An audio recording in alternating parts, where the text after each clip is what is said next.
Well, your favorite memory playing in a bowl game? Yeah, my first experience in the Peach Bowl in Atlanta, first time getting per diem, $987. Went to one nice establishment and I gave it all away. They have some good wings, though. Lemon pepper wings. Lemon pepper wings. Yeah, that's... Yes, me and Lou Williams have something in common. Yes, Lou's a big fan of lemon pepper wings. We know that. Of course, the former NBA basketball player.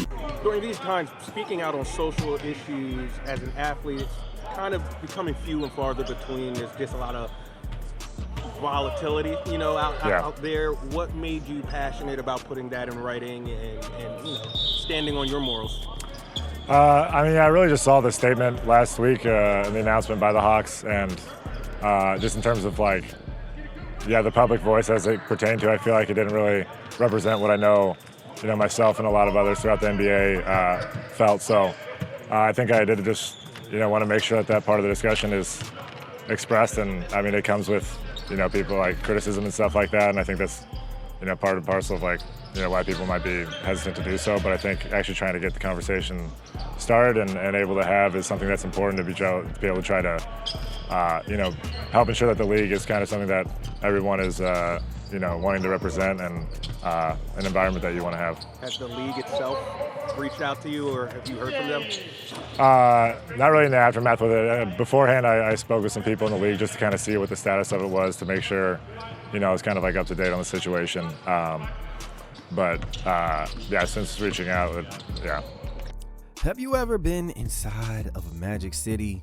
You're eating your 6 flat hot honey lemon pepper wing out of a batch of 10, and there's a beautiful stallion woman with a pink Rapunzel wig and a bead of sweat dripping down her back, a leopard tattoo going down her thigh, with a tiny waist and a big old country booty shaking right in your face. The lights got everything glowing with a hint of blue. Young Jeezy playing in the background. The bass got your heart thumping and your adrenaline rushing. And now you're sitting there contemplating life. You're looking at your last $20 and you're like, am I about to tell her to keep on going? Or maybe I'm gonna buy this shot of tequila? Or maybe I should use this to Uber on home?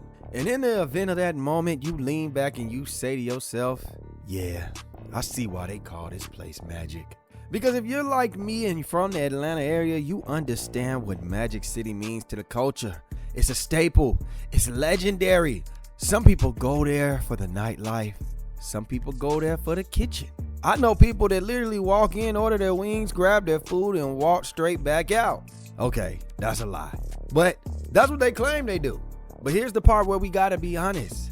That is an adult product. And the NBA is a family, fun, loving brand. And I ain't even gonna lie to y'all. In my last video, I was one of the main ones trying to defend the NBA shutting down this Magic City Monday night that the Atlanta Hawks were having. I was going out of my way trying to find every possible reason to make that collaboration make sense. And then I watched my own video back and I said to myself, man, I sound dumb as hell trying to make this shit make sense. Now listen, don't get me wrong, man. Magic City has some of the best wings that you'll ever eat in your life. But you can't separate Magic City wings in the Magic City kitchen from Magic City, the brand and the culture. Because the wings only became famous because of where they're served. Let me ask y'all a real question. Can you send a 13-year-old boy into Magic City to go pick up your wing order? Exactly. Hell, my partner the other day told me that he done bought some ass out of there before. So we gotta be honest. Is it really the brand that needs to be attached to the NBA franchise? Atlanta is one of the most culturally rich cities in America. We got iconic restaurants, historic landmarks, black-owned businesses, music history everywhere. And if it was really about wings, hell, it's wings probably every 2 feet in Atlanta. So do we really need this collab? Now, I keep seeing people blame Luke Cornett for complaining about it, and I see the arguments. People are saying, well, what about domestic violence cases in the NBA? What about players like Miles Bridges? And look, I understand that argument, but Luke Cornett is speaking on something that matters to him. And whether he understands Atlanta culture or not fully, that doesn't automatically mean that his point is wrong in my personal opinion. Because here's the truth. Magic City doesn't need the NBA. The NBA doesn't need Magic City. You see, Magic City is like the legendary Chinese food spot in your neighborhood. You ain't never seen a commercial for it, but somehow the parking lot is always full. It sells itself. The NBA wasn't about to make Magic City popular. Magic City was already Magic City. But do we really want to see 13-year-old kids wearing Magic City hoodies walking around? Because I remember when I was 15 wearing those snowman hoodies and I couldn't understand why the school wouldn't let me wear it. But back then, I thought the school was tripping. But now that I'm older, I kind of get it, man. We ain't going to be out here promoting the use and the sale of drugs. Look, none of us are perfect. I still listen to Tupac. He went to jail for sexual assault. I ain't seen nobody ever say turn that Tupac off. I caught myself accidentally nodding my head to R. Kelly the other day, and I had to shame myself into turning it off. Gucci Mane is praised, but he threw a girl out of a moving vehicle. Kobe Bryant had accusations. People don't even like bringing that up anymore.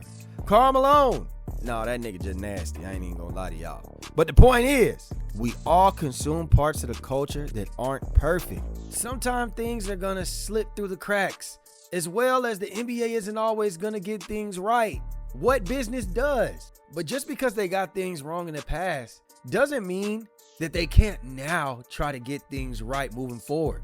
I see a lot of different blame shifting, when in actuality, I think if you really sit there and listen to Luke Cornett, you'll sit there and say, maybe this ain't the hill I want to die on. Now, I do agree with people, man. It would have been cool. We just trying to sell hoodies and wings. And the girls that are working in Magic City certainly benefit from working there. They want to work there. They want to make that money. All of that can be true, but is this the hill that we really want to die on? If you were going to Magic City before the Atlanta Hawks promotion, then you're probably still going to be going after the promotion. Magic City didn't lose anything. The Hawks didn't lose anything. So yeah, it's a cool idea, but it probably wasn't appropriate. Just throw it in the trash, keep it on moving. Because sometimes the culture can't be bigger than the program.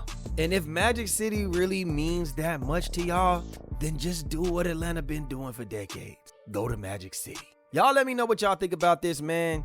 Do y'all still disagree with me? Do y'all disagree with Luke Cornett?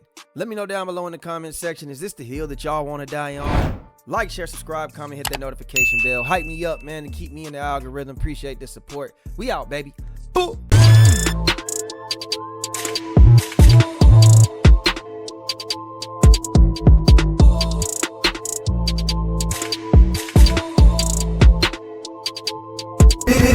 Just LaFlare. It's him.